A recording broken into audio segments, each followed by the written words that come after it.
label folds, what do you get to do next then? Well, when the label folded, I went back to BLACKstreet. It was weird. I ended up going back to BLACKstreet. Teddy called me one day out of the blue. What year was this? This was in 2000.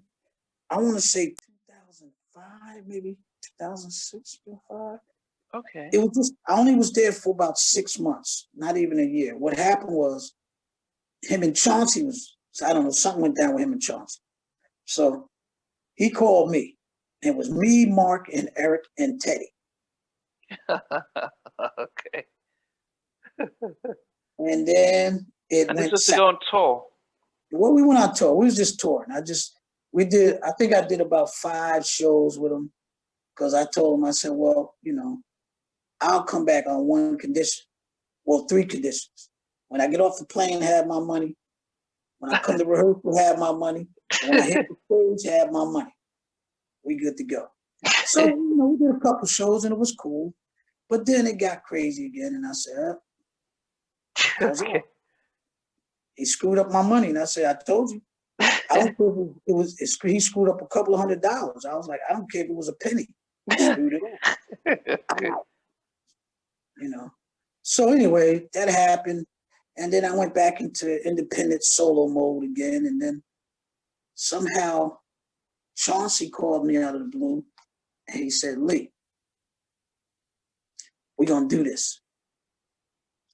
I own this group. I own, he owned the name. I said, what? Yeah, he said, we're going to do this again. And I'm going to do this, and I'm not going to do it without you.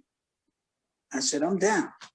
So we all kind of got together, Mark, Eric, and we just talked it out, and we've been rocking ever since, man. This has been the best it ever been, man. Wow. We have so much fun, man. We got so much brotherhood, you know what I mean? It's just the best it ever been, man. We've been touring ever since, man, since 2014. Wow. And we've been around the world already, Now I'm gonna tell you something. This new BLACKstreet album. Oh man, this new BLACKstreet album. It's gonna be another classic, man.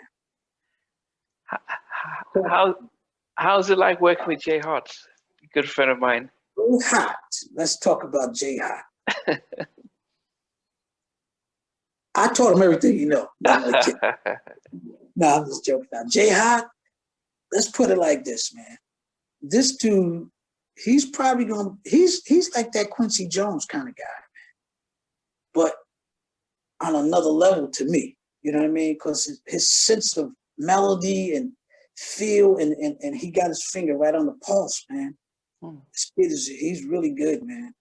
He's really good. Such a humble guy, man. And great to work with in the studio, man. We have a lot of fun. We like brothers, man, Yeah.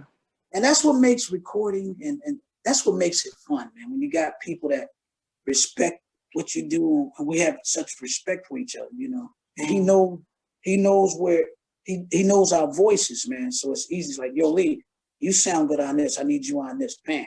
Yeah. And it worked out, And we're having so much fun doing this album, man.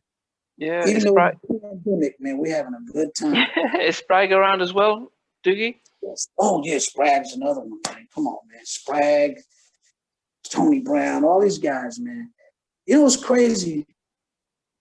A lot of the guys from back then that, we all went through something. Yeah. We're all, it's crazy, but we're all kind of coming back together, man. Mucho, man. Yeah, man, Mucho, man. Mucho. Let's talk about Mucho here. Great producer, man. Great producer, man. So many guys are so underrated, man, that they didn't get the shine they're supposed to get. But when you dig in them records, so you're a guy that goes and go deep and dig in those records and get the real out of it, But a lot of these guys, man, I used to be around the studio and see them work, man. Like, what's the song? Roughneck, man. Yeah, man. Yeah. His he was bad in the studio, man. He was really good. His brother on bass is incredible, man. Yeah, there's Zach. I heard of Zach. I heard a lot. Family, they're all talented, man. From Jay Hart, the nephew, to Yeah. Yeah, and Spragg is very good too, man. Spragg is good all around, man. Bo's another one too. So we got a team here that's crazy, man. That's incredible. Wow. Bo is incredible. Production, whatever. These guys are really good, man. Yeah. You know. And I guess what you're saying is that when the atmosphere is different, everyone feels like part of a team. It doesn't feel as if somebody's getting the money and dishing it out. You're feeling like it's all done. It don't feel like a dictatorship, I hate to say it like that, but I gotta keep it real. It don't feel like somebody's being a dictator. And no disrespect. I want to say this. I give a lot of respect to Teddy. You know, I mean, if it wasn't for him, I wouldn't be here, in terms of joy and stuff like that. But if I had to give him some advice, a little older than him, I would say, you have to, I don't think, you have to humble yourself, because God give you those talents. And I'm sure he didn't give you those talents to get caught up in this power kind of thing and create yourself into a dictator type guy, because he's amazing with what he does. But I think that's the one flaw. I think that's the one flaw that I see that he had. And I think if once he understand that and get that right, there's nothing's stopping him. Yeah. But for you guys right now, it's a, as I said, different environment. You're recording with a very different type of feel towards it. Mm-hmm. And some people ask me, hey, would you work with him? Absolutely. If Ted came and had a conversation with us right now, absolutely. We all will work with him again. No problem. But that takes a level of maturity, you have to, we have to sit down as men and talk about it, because there was a lot of stuff that happened that needs to be kind of talked about, even though it's water under the bridge, it still needs to be talked about, Yeah.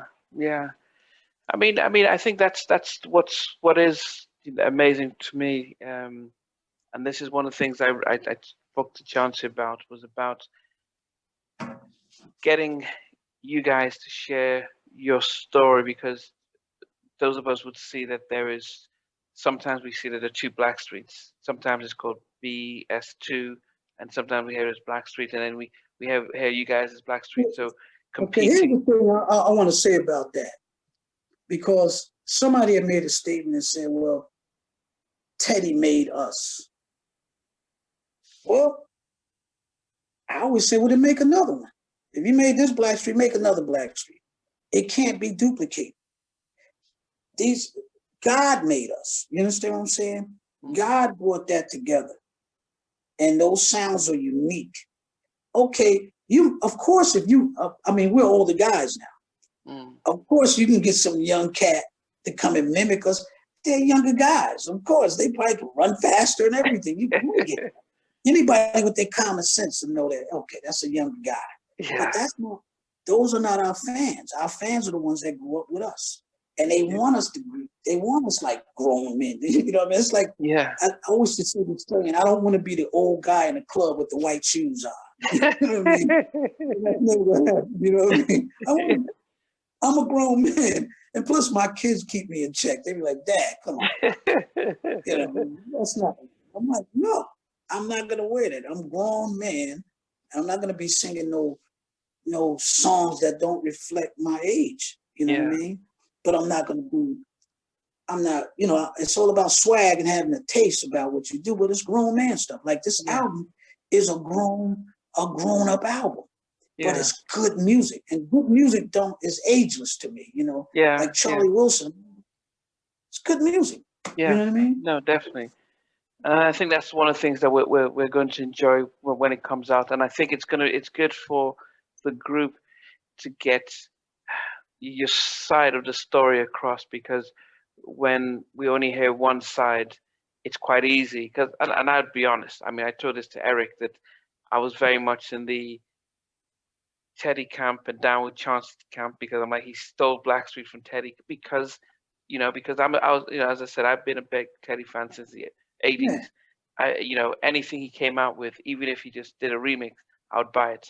So Look, I if mean, you he can't take that away from him. yeah I mean, the guy he was amazing with that New Jack sound. The only thing I like to say about that is there's other people that contribute to that too, like Timmy Gatton. And to me, Aaron played a big part of that. His vocal style played a big part of that, But, you can't take that away from Teddy. I mean, from Dougie Fresh and the floor, Dougie Fresh and what was the song? The show. Yeah, the show. He did. Yeah, he did Kumo D. I mean, all Kumo D's big hits. Heavy, heavy. Yeah, he did a lot of stuff. Yeah. Man, But but getting back to that, it's one of the things where because if you followed him and he Blackstreet leaves, and there is the sense of these guys have stolen my stuff. Now he hasn't said that. I have not heard him say that. But as a fan, you're like, how come these guys have taken the name? Well, we shouldn't support them. So that's why it's been really good and important to hear from you guys, so that we can see. Okay, actually, you guys have been hurt in different ways, but you're not holding on to that. You're just coming together and coming to create good music and give us a good show when touring can get back. And I think it's what I want.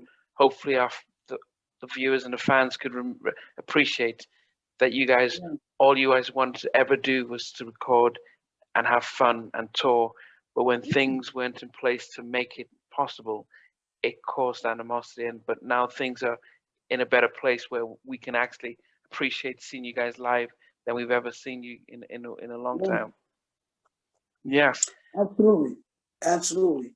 I mean, it's gonna at some point we're gonna do some type of documentary where people can really get in depth with actually what happened. They can see the whole thing from start to end. Yeah. But I want to say this: like originally, the group was Blackstreet featuring Teddy. Baby to Mine, yeah, I remember that. We were our own, and that's what it was. But as it's some kind of weird move, he integrated where he's in the group, which is it's a little deep. You're probably going to hear more how that happened in the documentary. Okay. I can't really spill the beans on it, but I mean, we're here for the fans, man. That's and that's the important part.